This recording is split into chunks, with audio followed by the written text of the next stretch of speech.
I want to talk for a few minutes this evening concerning the enemies of God.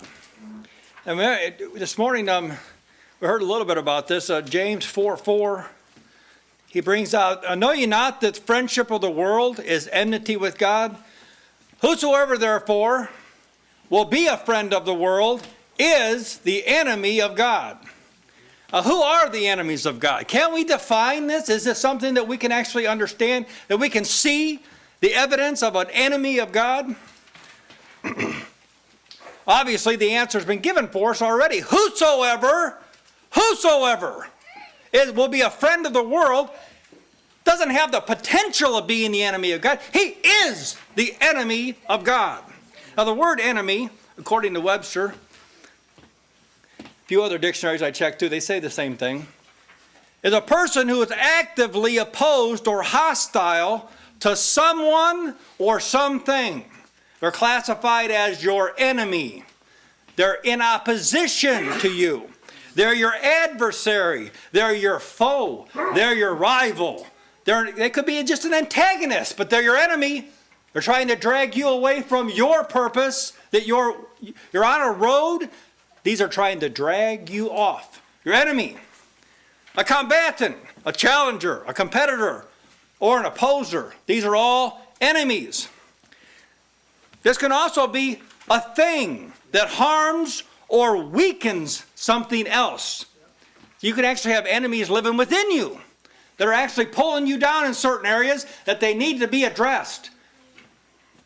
Before time breathed its first breath, so to speak, we know that the sons of God shouted for joy and praise at the presence of a holy and a perfect God beginning to work.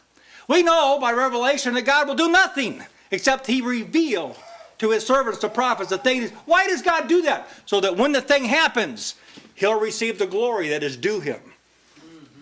This is the nature of God. This is the way God is, the way he operates. We have been trained or schooled to think according to this way because we are made in the image and the similitude of God. Do we have any revelation in the scriptures that pertains to God's enemies? Very much so. We have also been given revelation concerning the first, and I will say the only true enemy of God. The one that's unique, the one that began it all. We do not know the exact moment that God created the angelic host, but it was before the creation of the world. We know this because the sons of God shouted for joy. See, they were created before time.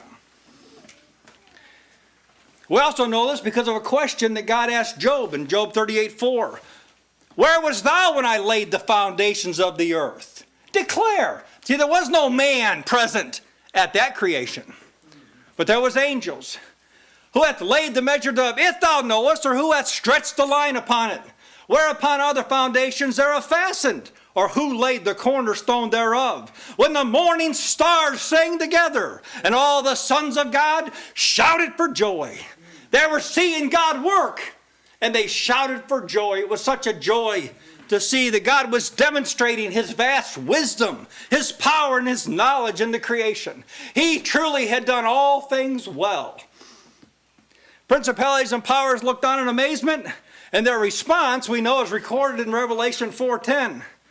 Remember, it says, Thou art worthy, O Lord, to receive glory and honor and power, for thou hast created all things, and for thy pleasure they are and were created. What a sight to behold, and yet no man beheld that. This was reserved. See, this was the environment wherein God was going to do a work that very much included man, but it wasn't quite ready for man yet. So the angelic hosts, they're his witnesses. They testify of his power and his might. Some of the language, we don't know the exact moment when Lucifer fell. We don't know that. It hasn't been given to us to know that. By coincidence, we do know when men fell. You can see how that works out, but we don't know the exact moment when Lucifer fell. We don't know when he was created exactly at that moment, but we do know some things, and the things that we know are helpful. They will give us an understanding, and they're good to know. Some of the language in Ezekiel reveals a most impressive and beautiful creation. This was very specific, the work in creating Lucifer, and it was for a specific purpose. Ezekiel 28:13 says, "Thou hast been in Eden, the garden of God. Every precious stone was thy covering, the sardis, topaz, and the diamond, the beryl, the onyx, the jasper, the sapphire, the emerald, the carbuncle, and gold. The workmanship of thy tabrets, of thy pipes, was prepared in thee in the day that thou wast created." Now we know that Lucifer was created in this manner by God, and not only did Lucifer have a most pleasant appearance, but he was also set apart for a very specific work. He says, "Thou art the anointed cherub that covereth." This revelation is, we don't know this much about any other angel. We don't know the things that have been revealed, but we know it about Lucifer. Why? Well, we're going to have something to do with this angel before it's over with. His beginning is very necessary for us to understand what happened here. "I have set thee so. Thou wast upon the holy mountain of God. Thou hast walked up and down in the midst of the stones of fire." How pleasant a beginning Lucifer had. How pleasant. No principality or power that we know of. We don't have so much revelation about except this one that God works so marvelously in. God even makes a statement concerning his person. Listen what he says. "Thou wast perfect in thy ways from the day that thou wast created." What a word. What a thing to say about this personality, this anointed cherub that covered.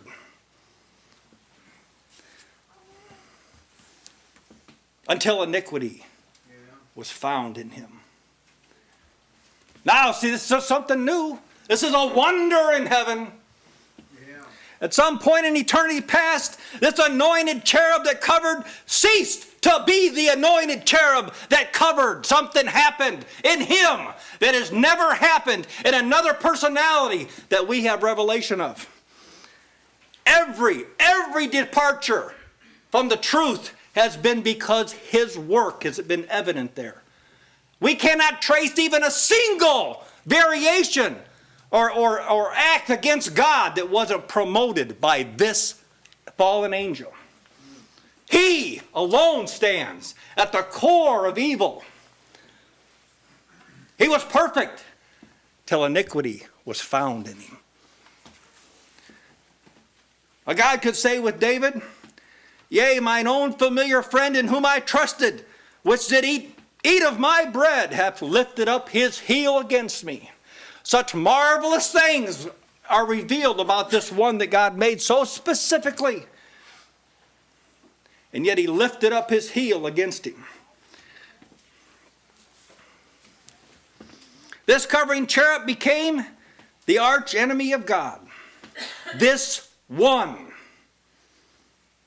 A villain of such persuasive powers that he was successful in leading the third part of the angelic host away from the presence of God.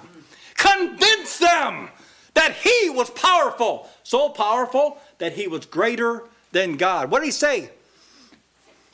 "There appeared another wonder in heaven, and behold, a great red dragon, having 7 heads and 10 horns, and 7 crowns upon his head, and his tail drew the third part of the stars of heaven, and did cast them to the earth." Oh, the repercussion of this fall will be felt for all eternity. This thing that was not done in the corner, this was right in the face of God. He turned coat against God. What kind of repercussions have these angels felt? Jude 1:6 tells us, "And the angels which kept not their first estate, but left their own habitation, God hath reserved in everlasting chains under darkness unto the judgment of that great day." God's been demonstrating. See, this has not happened by happenstance to God. God's orchestrated the whole thing from the very beginning. God's been in charge. Nothing's been out of control. He's kept them in chains of darkness until that day when they will depart into the lake of fire. Now some would ask, "How art thou fallen from heaven, O Lucifer, son of the morning? How art thou cut down to the ground, which did weaken the nations?" What happened to Lucifer? Well, it tells us